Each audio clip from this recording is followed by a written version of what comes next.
Good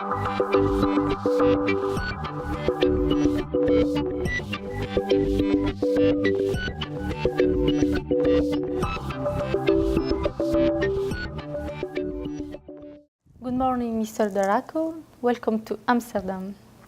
We speak today about mesothelioma peritoneal.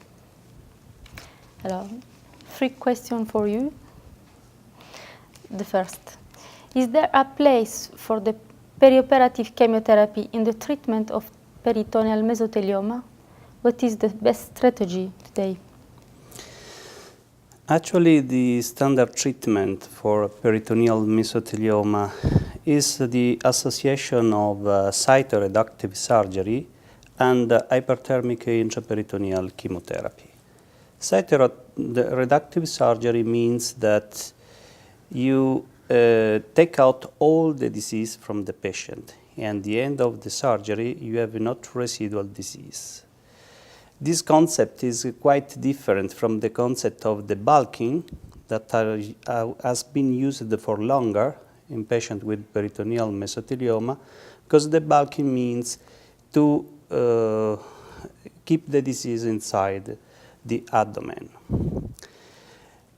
It's important to focus on cytoreductive surgery because the completeness of cytoreduction, that means to take out all the disease with no residual, is one of the most important prognostic factors in patients with peritoneal mesothelioma, as well for patients with all peritoneal surface malignancy. So the completeness of cytoreduction is an effort of the surgeon, but in the same time, it is what saved the patient. We observed that when we left inside a small nodule, even a few millimeters of disease, we have a failure of our treatment, especially in the mesentery. So what we do now is to carefully treat the patient and take out all the disease.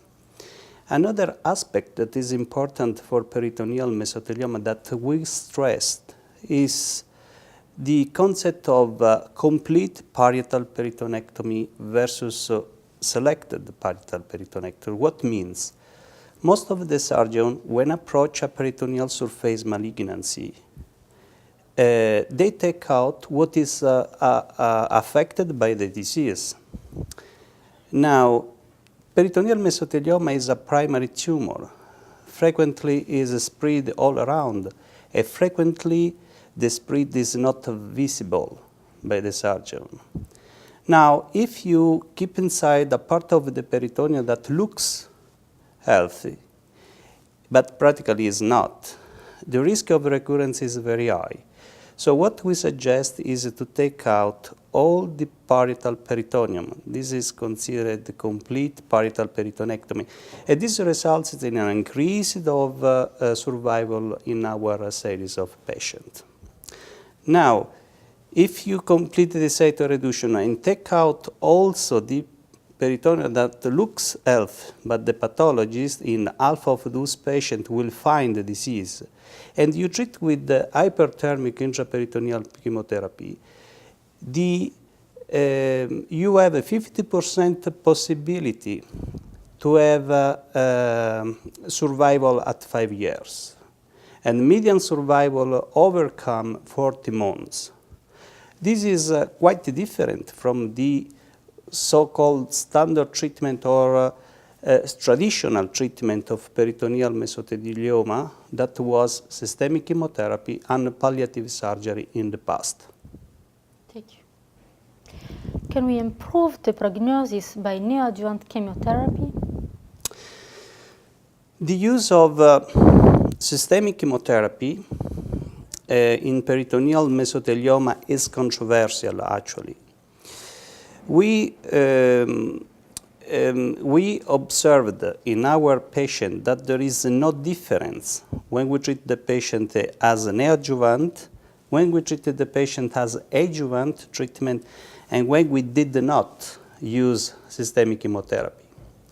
This is probably because systemic chemotherapy doesn't work so good in patients with the peritoneal mesothelioma as in other peritoneal surface malignancy. In fact, the median survival of patients treated with the only systemic chemotherapy is not overcome 12 months, compared to the more than 50 months, more or less, of the patient that are treated with the cytoreductive surgery and IPEC. This is probably correlated with the biology of this tumor. That is special. Now, if you look all the disease, all the neoplastic disease, growth and progress, why? Because there is an increasing of proliferation in spite of the tumor death. So the proliferation is higher than the apoptosis. For peritoneal mesothelioma, what we observed is that the tumor proliferation, so the so-called proliferation index, is very low, is less than 5% in more than 3/4 of our patients. If you look for other neoplastic disease, you find 60%, 50% of proliferation index. Mesothelioma have very low proliferation index. So why we talk about a disease that is very aggressive if there is just just less than 5% of proliferation index? Because the tumor by itself produces all the instrument to reduce the apoptosis, produce all the proteins of the cascade of anti-apoptotic cascade, and produce also telomeresis. Telomeresis mechanism allow to maintain the cell senescence. So it's a sort of immortalization of the tumor cells. And if you have a slowly growth, but the cell never die, you have increasing. But you know that systemic chemotherapy work in disease where there is proliferation, because the chemotherapeutic drugs have an action in the proliferation activity of the tumor cell. So this special biological behavior of peritoneal mesothelioma is probably why the systemic chemotherapy doesn't work. And for that reason, in that moment, we are more